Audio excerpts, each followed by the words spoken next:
This is video number 2 on electric flux. Electric flux को लेके हमने कल बात की थी और मैं आपको बता देता हूँ सिंपल चीज़ें। 3 केसेस मैंने उसके साथ आपके डिस्कस किए थे। फर्स्ट केस था आपका जिसमें हमने बोला था इलेक्ट्रिक फील्ड भी अगर कांस्टेंट हो, एरिया भी अगर प्लेन हो, इलेक्ट्रिक फील्ड भी कांस्टेंट, ये देखो मैं बता देता हूँ, इलेक्ट्रिक फील्ड भी कांस्टेंट और एरिया भी बिल्कुल इस तरह का, बिल्कुल प्लेन, एंगल पे रख लो चाहे सीधा रख लो,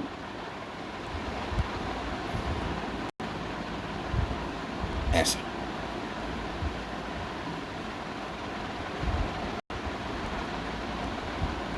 इन केसेस में जब ऐसा एरिया हो, प्लेन एरिया, कर्व्ड ना हो,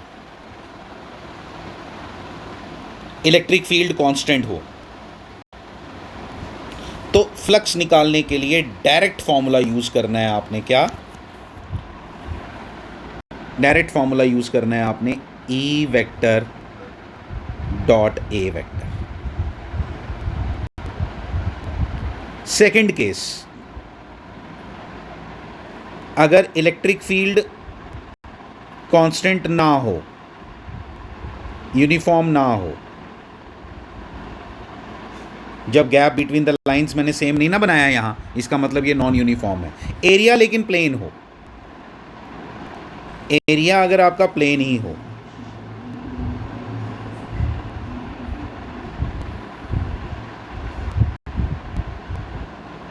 तो फाई इज इक्वल टू क्या करेंगे हम? यहां छोटे छोटे एरियाज लेंगे डी ए वैल्यू के या डी एस वैल्यू के, उनका सबका क्या बनाएंगे? वेक्टर। ये जो मैंने वेक्टर बनाया, चाहे मैं टेढ़ा भी रख लेता ना, ये बनाता हूं आपके लिए, ये इलेक्ट्रिक फील्ड नॉन यूनिफॉर्म, इसके बीच में हम रखेंगे एरिया,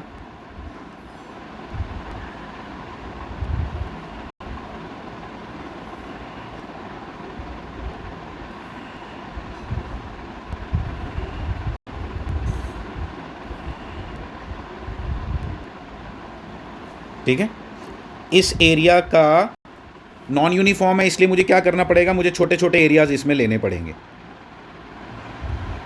ये जो छोटे छोटे मैंने एरियाज लिए ना, देखने वाली बात है इसमें, इन सब की एक ही डायरेक्शन है। प्लेन एरिया की ये खासियत है कि छोटे छोटे एरियाज लेने के बावजूद भी इन सबके डायरेक्शन एक ही आई, और इन एरिया वेक्टर्स का एंगल जो बना किसके साथ? इलेक्ट्रिक फील्ड के साथ, वो हर जगह हर एक एरिया का सेम आया। लेकिन कर्व्ड के केस में ऐसा नहीं होगा। अगर ये एरिया ऐसा होता तो यहां पे जो एरिया वेक्टर होना था और यहां पे जो एरिया वेक्टर होगा, ये इसका एंगल इसके साथ अलग बनेगा, इसके साथ अलग बनेगा, सामने दिखाई दे रहा है, इसके साथ इसका 0 बना, इधर इसका एंगल कुछ बना, इसलिए ये थर्ड केस आ जाता है। और यहां पे हमारे को सरफेस इंटीग्रल लेना पड़ता है। वो क्या होता है मैंने मना किया, अभी उसके ऊपर बात नहीं करेंगे, जब आएगा मैं खुद बताऊंगा कैसे यूज होगा। लेकिन आपने सिर्फ ऊपर से ये बातें याद रखनी है कि कहां पे क्या लगेगा। अभी जो हम न्यूमेरिकल्स करने वाले हैं उसके अंदर सिंपल फार्मूला लगेंगे। मैं सीधा न्यूमेरिकल पे आता हूं। ये देखो, फर्स्ट न्यूमेरिकल जो मैं इस पे ले रहा हूं, इलेक्ट्रिक फील्ड दिया है, क्या कांस्टेंट है या वेरिएबल है? बिल्कुल कांस्टेंट है। ये देखो 6, 3, 4 कांस्टेंट वैल्यूज। एरिया क्या लिखा है? Find calculate the electric flux through the surface of area. कितना एरिया, कितना दिया है? 20 यूनिट्स, मीटर स्क्वायर बोल लो, 20 यूनिट्स, मैं मीटर स्क्वायर मान लेता हूं, 20 मीटर स्क्वायर इन वाई जेड प्लेन। मतलब ये जो एरिया पड़ा है ये कहां पड़ा है? वाई जेड प्लेन में। अब ये इंटरेस्टिंग बात है, एरिया अगर वाई जेड प्लेन में पड़ा है, एरिया ये देखो, ये मान लो y, ये मान लो z। आप किसी भी एक्सिस को y और किसी को भी z मान सकते हो। हम जनरली इसको x लिखते हैं, मैंने z लिख दिया, तो वाई जेड प्लेन हो गया। यहां पे ये एरिया पड़ा है,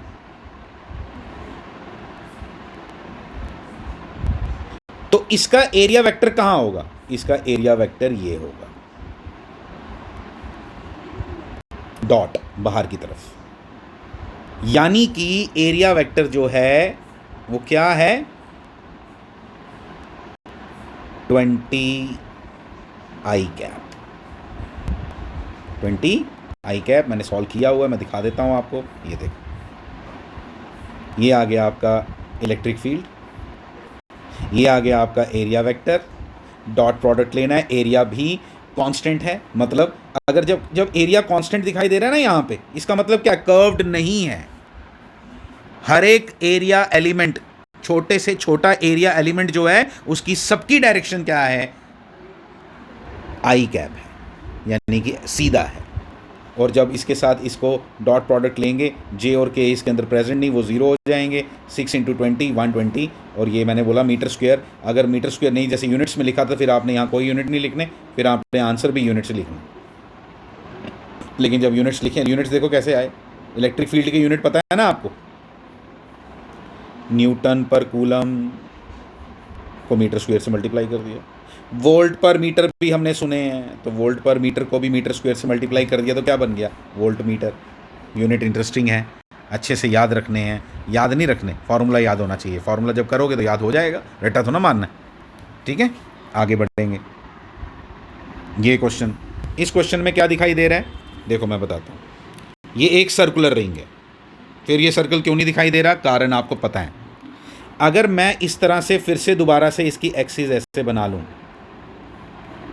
एक्स वाई और जेड तुम्हें मालूम है इधर बनाती है जनता, लेकिन मैं इधर नहीं बना रहा, मैं बनाऊंगा इधर।